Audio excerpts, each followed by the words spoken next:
হর হর মহাদেব, ওম নমঃ শিবায়। কেমন আছেন আপনারা সবাই? আমি ভারতের শ্রী দুর্গা বি মণ্ডল। আপনাদের সবাইকে জানাই প্রথমে আমার দৈবী পরিবারে অবশ্যই দাদা ভাইরা যারা আছেন, ভাইয়া আছেন যারা, অবশ্যই সবাইকে অনেক অনেক রাখি বন্ধনের যে আমাদের যে পবিত্র একটা ভাই বোনের সম্পর্ক, সেই সম্পর্কে অনেক অনেক অনেক শুভেচ্ছা, শুভকামনা রইল। Happy Rakshabandhan, happy Rakhi Purnima. তো এই শুভ রাখি পূর্ণিমাতে একটা ছোট্ট একটা অশুভ জিনিস সেটা হচ্ছে গ্রহণ। এই গ্রহণটা হয়তো আমরা জানি যে ভারতে অদৃশ্য, কিন্তু ভারতে অদৃশ্য থাকা সত্ত্বেও ভারতে অদৃশ্য থাকা সত্ত্বেও সূর্য চন্দ্র আমরা জানি একটা। সো যখন চাঁদ মামা একটা, তখন তাকে যখন গ্রাস করছে কোনো অশুভ শক্তি, বা আমরা জানি এই গ্রহণের যে অন্ধকার, যখন অন্ধকার নামবে তখন তো আর এটা দেখবে না না যে কে আমার কে পর। জাস্ট একটা জিনিসই ঘটবে, সেটা হচ্ছে চন্দ্রমাকে পুরোপুরি গ্রাস করে নেওয়া। তো এই ঘটনাটা যখন হবে, অন্ধকার যখন আলোকে মুখে নেবে, তখন তো বোঝাই যাচ্ছে তার প্রভাব আমাদের সবার উপর পড়বে। আমি অনেক আগে থেকে এই গ্রহণ বিষয়ে অনেক কিছু বলে আসছি, বাট অনেকেরই মনে কিছু না কিছু প্রশ্ন থেকে যায়। তার জন্যই আমি এটা একটু অন্যরকমভাবে বোঝালাম। আশা করি এবারে আপনারা বুঝতে পারছেন। বাট একটা কথা বলি, এই গ্রহণ অতটা মারাত্মক হবে না যতটা দৃশ্যতে হয়, এইটা ঠিক কথা। কিন্তু তার প্রভাব যে একেবারেই থাকবে না, এটা ভুল কথা, কারণ তার প্রভাব অবশ্যই পড়বে। আর সেই প্রভাবটা কী পড়বে তার আগে একটু বলে নিই কী কী করা উচিত আর কী কী করা উচিত না। বাট তাই এই গ্রহণের টাইমক্ষণ একটু জানিয়ে দিই আপনাদের সবাইকে। প্রথমে যে টাইমটা আপনারা হয়তো ভিডিওর শুরুতেই দেখেছেন, আমি পঞ্জিকার ছবি তুলে আমি খানিকটা অংশ দিয়েছি, দেখে থাকবেন। এই গ্রহণটা সকাল 8:04 লাগছে, আবার বেলা 11:22 ছেড়ে যাচ্ছে। বিকজ এটা দিনের বেলা, একটাই কজ, সেটা হচ্ছে এটা ইন্ডিয়ার বাইরে, ভারতের বাইরে। তাই ভারতের বাইরের টাইম আর আমাদের ভারতের টাইম তো একটু অন্যরকম। আমাদের এখানে রাত হলে ওদের ওখানে দিন, আবার ওদের ওখানে রাত হলে আমাদের এখানে দিন। তো সেই হিসাবে এই গ্রহণটা হচ্ছে।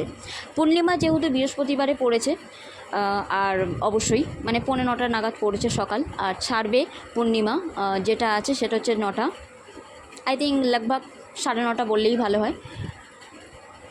তো এই যে ম্যাটারটা, এই টাইম পিরিয়ডের মধ্যে একেবারেই রাখি পূর্ণিমার কোনো কাজ করবেন না। দরকার পড়লে সকাল 6টা থেকে 7টার মধ্যে কাজ মিটিয়ে ফেলুন, কিন্তু তারপরে আর শুভকর্ম করবেন না। এই গ্রহণের টাইমটা অন্তত যদি পারেন তাহলে কথা একটু কম বলবেন, ঠাকুরের কোনো কাজ করবেন না। মন্ত্র জপ অবশ্যই করতে পারেন, ভালো শুভ কাজ করতে পারেন। বলা বাহুল্য, এই সময় কাউকে টাকা ধার দেবেন না, কারোর কাছ থেকে ধার নেবেন না, কাউকে কোনো কথা দেবেন না, কোনো রকম প্রতিশ্রুতি বা কোনো ডিল সাইন করবেন না, বা বড় ধরনের কোনো সিদ্ধান্ত নেবেন না। এই সময় জল খাবেন না, একদমই কোনো খাবার একদম খাওয়া উচিত না, কারণ বাতাসে ভাইরাস ঘুরছে।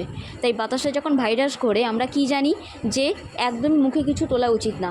তাই অবশ্যই আপনারা গোবর, তুলসী পাতা এগুলো দিয়ে খাবার, যে ভোজন বানানো আছে বা যা কিছু খাদ্য আছে সেসব ওপরে রাখতে পারেন, যাতে কোনো রকম সমস্যা না হয়।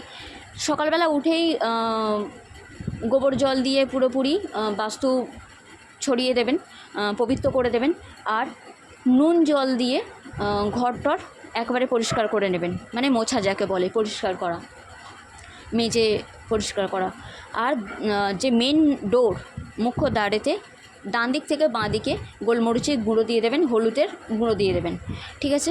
আর এই গ্রহণ কেটে যাওয়ার পর অবশ্যই আপনারা নুন জলে তাতে একটু গঙ্গাজল মিশিয়ে, বা যদি পঞ্চামৃত দিয়ে 1 ফোঁটা দিয়ে গঙ্গাজল মিশিয়ে চান করতে পারেন তাহলে আরও ভালো কথা।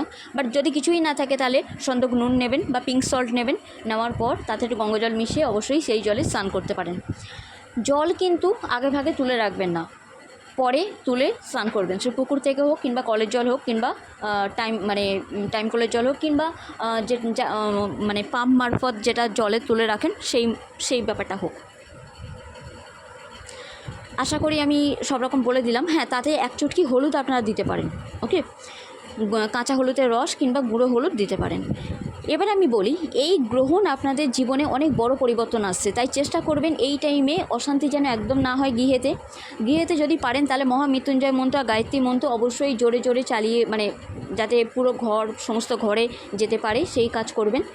আর পুজো যদি করতে হয় তাহলে অবশ্যই গ্রহণ ছাড়ার পরে অবশ্যই আপনারা করতে পারেন, গঙ্গা জল ছিটিয়ে দিয়ে বা তারপরে আবার গোবর জল ছিটিয়ে দিয়ে স্নান টান করে নিয়ে অবশ্যই করতে পারেন। এই দিনে গঙ্গা স্নান করা খুব মানে গ্রহণ কাটার পর আর কি গঙ্গা স্নান করে আসাও খুব ভালো হবে আপনাদের জন্য।